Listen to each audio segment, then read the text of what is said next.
This video documents BlackRock's massive $2 trillion asset reallocation that occurred over the past 18 months, representing the largest institutional capital movement in modern financial history. Executed quietly, while mainstream financial media remained silent, creating massive wealth transfer implications for retail investors who remain unaware. Between January 2023 and June 2024, BlackRock, the world's largest asset manager with $10 trillion under management, quietly moved $2 trillion. That's $2 trillion, more money than the GDP of all but 8 countries. They moved it out of traditional stocks and bonds into something else. And if you're not paying attention to where it went, you're about to be on the wrong side of the biggest wealth transfer of the decade. Because when BlackRock moves $2 trillion, they're not guessing. They know something. Opening with the realization that $2 trillion representing 20% of BlackRock's entire asset base being moved in 18 months, creating historically unprecedented reallocation speed, teaching that this not being normal portfolio adjustment, but rather strategic repositioning based on insider market knowledge that retail investors lacking, promising complete transparency, revealing where the $2 trillion went through, leaked institutional reports and SEC filings, why BlackRock moved it through analysis of their internal research papers and executive communications, what this means for retail investors who remain 95% allocated to assets BlackRock is exiting, and how to follow institutional money intelligently through specific actionable repositioning strategy, acknowledging that when world's largest money manager makes $2 trillion bet, paying attention not being optional but rather survival imperative. Before watching, take a guess. Where do you think BlackRock moved $2 trillion? Comment your prediction. A. Gold. B. Real estate. C. Private equity. D. Bonds. D. Crypto. F. Other. Establishing BlackRock's dominance, where $10.5 trillion assets under management, making them larger than Germany's GDP, managing money for governments, pension funds, billionaires, and corporations worldwide, creating unmatched market intelligence and early warning access to economic trends, and Larry Fink, CEO, having direct access to Federal Reserve, Treasury Department, White House, creating information advantage retail investors never possess, teaching that BlackRock not playing same game as retail, where institutional intelligence being 6-12 months ahead of public awareness, documenting the 3-part $2 trillion real-location discovered through SEC 13F filings analysis, where Part 1, $750 billion out of long-duration government bonds, 10 30-year treasuries, representing massive exit from safe traditional bonds, starting Q1 2023, and accelerating through 2024. Part 2, $650 billion out of growth tech stocks, reducing positions in unprofitable tech, high P/E companies, overvalued Nasdaq stocks, representing exit from bubble sectors that carried 2020 to 2021. And Part 3, $600 billion out of commercial real estate and REITs, office buildings, retail properties, some residential REITs, representing recognition of structural decline in commercial property values, teaching that these 3 exits totaling $2 trillion, revealing what BlackRock believes is overvalued and vulnerable, creating inverse roadmap where exiting positions, signaling danger to retail investors who remain heavily allocated there. BlackRock moved $750 billion out of government bonds. Bonds are supposed to be safe. If BlackRock doesn't want them, should you? Comment your reaction. Revealing where the $2 trillion went through 4 destination categories, where destination #1, private credit markets, $600 billion, representing loans to mid-size companies, outside traditional banking system, yielding 9 to 12%, versus bonds 4 to 5%, creating yield advantage plus inflation protection, as rates float.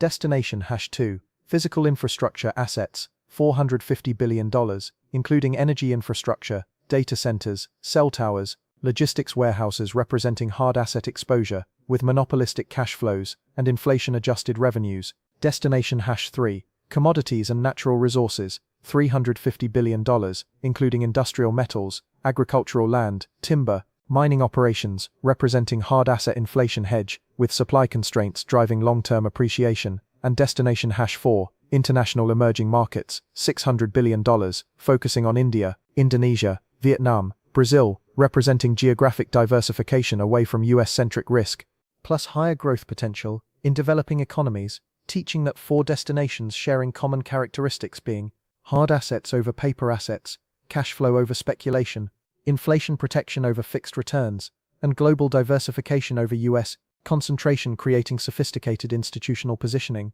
that retail investors typically lacking. BlackRock moved $2 trillion into private credit, infrastructure, commodities, emerging markets, out of bonds, tech stocks, Commercial real estate. This is the smart money moving. Are you positioned like them? Comment, yes or no. Explaining the 5 reasons why BlackRock moved, revealed through analysis of their research publications and Larry Fink annual letters, where reason #1, inflation staying higher, for longer than market expects, where internal BlackRock research predicting 3 to 5% inflation being structural, not temporary, through 2030, requiring hard asset positioning. Reason #2, bond bear market, continuing where rising government deficits forcing higher yields, destroying bond prices, making fixed income toxic investment for 2020s decade. Reason #3, tech valuation bubble, unwinding, where AI hype creating 1999 style overvaluation in unprofitable companies, requiring exit before retail panic. Reason #4, commercial real estate structural decline, where work from home permanence plus rising interest rates creating 30 to 40% property value declines over 5 years. And reason #5, geopolitical fragmentation accelerating, where US concentration risk increasing, requiring global diversification as de-dollarization and BRICS alternatives emerge, teaching that 5 reasons representing BlackRock's insider view of 2024 to 2030 economic landscape, where retail investors remaining oblivious while institutions repositioning based on non-public intelligence. BlackRock predicts inflation staying 3 to 5% structurally through the 2030s. That means cash losing 3 to 5% annually for the next decade. Does this change your strategy? Comment, providing retail investor implications through 3 critical realizations, where implication #1. If you're 60-40 stocks bonds, you're positioned opposite BlackRock, where traditional 60-40 portfolio holding exactly what BlackRock exiting government bonds. Growth tech, creating vulnerability, where following traditional advice meaning being exit liquidity for institutions. Implication #2. BlackRock moving foreshadows retail pain, where institutional exits preceding retail awareness by 6-12 months, meaning price collapses coming, where BlackRock already sold but retail investors still holding. And implication #3, window closing for intelligent repositioning, where BlackRock moved 2023 mid-2024, meaning retail investors late but not too late, where understanding institutional positioning, enabling catching wave, not drowning in it, teaching that $2 trillion reallocation being warning signal not random adjustment, where world's smartest money manager shouting this is overvalued, that is undervalued, and retail investors either paying attention or paying price, providing 4-level repositioning strategy, matching BlackRock's allocation, where level 1, $5K, $50K, portfolio, reduce bond exposure from typical 30 to 40% to 10 to 15%, maximum moving to TIPS or I bonds only, reduce growth tech from 30 to 40% to 15 to 20%, focusing on profitable companies only, add 10 to 15% commodities through ETFs like DBC or GLD, add 5 to 10% international emerging markets through VWO or SCHE. Level 2, $50K, $250K portfolio, target bond exposure under 10%, shift tech to value and profitable only, build commodities to 15 to 20% including gold physical or miners, international emerging markets to 15 to 20% with direct country ETFs, add 5 to 10% private credit through interval funds or BDCs yielding 9 to 11%.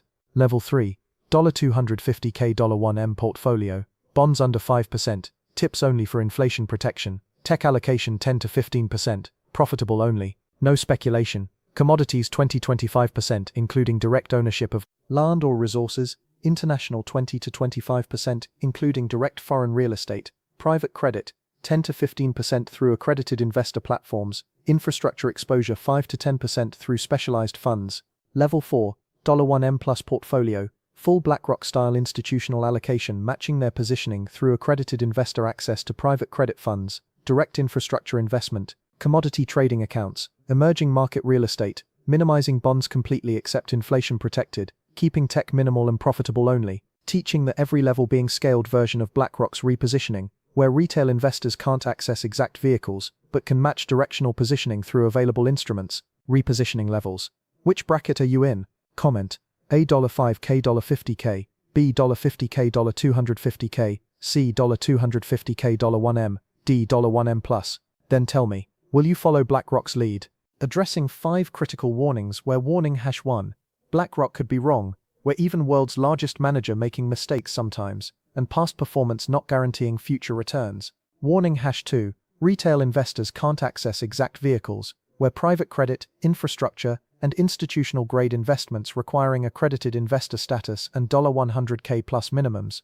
Warning #3. Timing uncertainty, where BlackRock's 18-month reallocation might take 3-5 years to prove correct, meaning patience required. Warning #4. This could be leaked deliberately, where possibility existing that BlackRock leaking positioning to move retail investors, creating liquidity for further institutional trades. And warning #5. Regulatory risk, where governments potentially intervening in commodities, private credit, or emerging markets, creating unpredictable policy risk, acknowledging that following institutional money, not being guaranteed success but rather intelligent probability-based positioning, where retail investors choosing between following smart money or ignoring it, and being exit liquidity.